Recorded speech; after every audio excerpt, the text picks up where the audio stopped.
Hey everyone, finished watching the next episode of Super Samurai Something Fishy. Antonio is traumatized from his experience last episode. He can't bear to look at fish, and even his will to fight is waning. He tries to use his barracuda blade, but when he sees it, he sees the fish he was trapped in.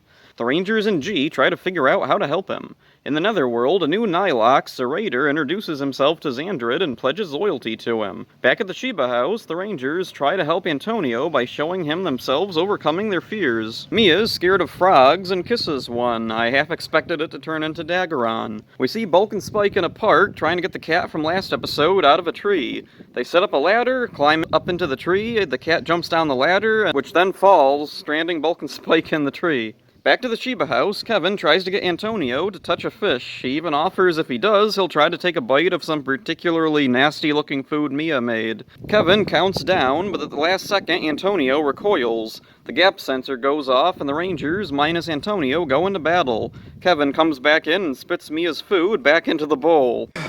This is really bad.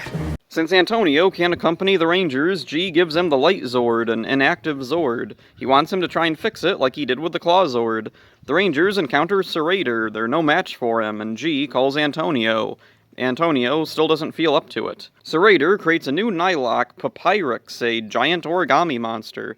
Jaden pilots the Megazord while the others hold off Serrator. Mentor G goes straight to Antonio and shoves a piece of fish in his mouth.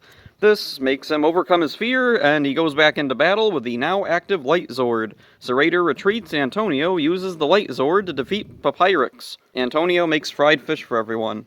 This episode's pretty good. Not the strongest of Season 2, but still okay. A Ranger facing trauma is different. I'm sure it happened at some point in past seasons, though not to this extent. All the stuff with the others trying to help Antonio is fine, but the resolution is kinda weak. I think the writers ended up in a corner and couldn't think of a genuine way for Antonio to overcome his fear. It ends on a joke, which I guess is better than trying to force him back to normal. Serrator makes his proper debut. I like him. He's got his own agenda, but we don't know exactly who he is yet. He's the one who corrupted Dayu and Decker, so we know he's been active for a while. Does he still hold any power over Dayu? Bulk and Spike are unfortunately back to their Season 1 shtick. Totally separate and superfluous. The Light Zord makes its debut, and it's pretty cool. I wonder why it's not called Lantern Zord. Light Zord has always felt so awkward to me. Like usual, I checked out the Shinkenger counterpart. Everything's pretty similar. The Gold Ranger's trauma is treated as far more over the top than over here. Genta, the Gold Ranger's personality, is also way more exaggerated than Antonio's, so the jokey resolution to his story is a bit more fitting. It's still kind of awkward, but it fits the tone better. The Light Zord can talk in Shinkenger. That's an odd thing Power Rangers usually tries to avoid for some reason.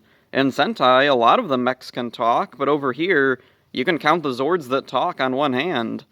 So yeah, Samurai took a bit of a dip in quality this time, but maybe next episode will be better.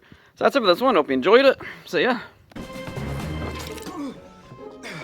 This is really bad.